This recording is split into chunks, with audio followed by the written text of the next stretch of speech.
Right, நான் போன வீடியோவில் அந்த ரெசிபி ஃபுல்லாக சொல்லியிருந்தேன்.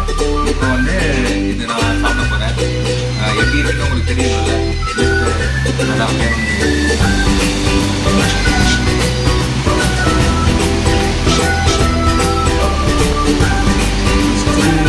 இந்த இறா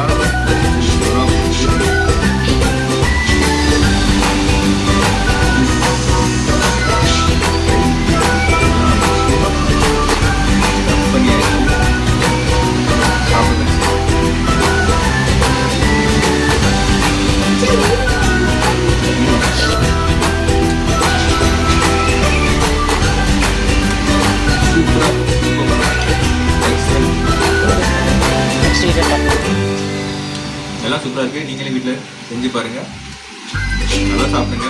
வீட்டில் செஞ்சே சாப்பிடுங்க, ஹோட்டலில் சாப்பிடுங்க.